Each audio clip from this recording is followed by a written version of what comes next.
So pineapple dating అని వింటూ ఉన్నాం నాగేశ్వరరావు గారు. పైనాపిల్ డేటింగ్ అంటే ఏంటండి? డేటింగ్ అనేది మనకు రకరకాల టర్మ్స్‌లో జరుగుతుంటాయి డేటింగ్ అనేది జనరల్‌గా. హ్మ్.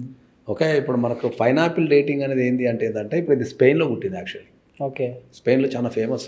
హ్మ్. ఈ పైనాపిల్ డేటింగ్ వచ్చినప్పుడు ఒక 2, 3 నెలలు పైనాపిల్స్ దొరకలే ఆడ. సీరియస్. 2, 3 నెలలు దొరకలే అసలు షార్టేజ్. హ్మ్. మన లవ్‌ని అంటే డేటింగ్ చేయాలనుకున్నప్పుడు ఏందంటే అక్కడ వాళ్ళు సూపర్ మార్కెట్‌లోకెళ్ళి హ్మ్. ఆ ట్రాలీలో అక్కడున్న పైనాపిల్‌ని ఉల్టా తీసి హ్మ్. ఒకటే పైనాపిల్ పెట్టుకోవాలి. దాన్ని ఉల్టా పెట్టి ఆ ట్రాలీ పట్టుకొని మొత్తం తిరుగుతుంటారు. హ్మ్.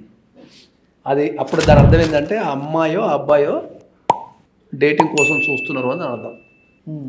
అప్పుడు ఏం చేస్తారు నచ్చిన వాళ్ళు ఇంకో ట్రాలీ తీసుకొని సేమ్ అదే పైనాపిల్ వేరే పైనాపిల్ ఉల్టా పెట్టి వాళ్ళు తిరుగుతూ 2 గుద్దేస్తారు అన్నట్టు. మాట్లాడుకోకుండా. ఇక ఇద్దరు కలిసి ఇప్పుడు 2 ట్రాలీలు ఇట్లా వచ్చినాయంటే దాని అర్థం ఏంటంటే వాళ్ళ కనెక్షన్కి వచ్చినట్టు ఇంకా అప్పుడు ఎక్స్చేంజ్ చేసుకుంటారు. ఫోన్ నెంబర్లు కానీ పరిచయాలు కానీ చేసుకుంటారు. హ్మ్. అది అక్కడ చాలా ఫేమస్ పైనాపిల్ డేటింగ్ స్పెయిన్లో.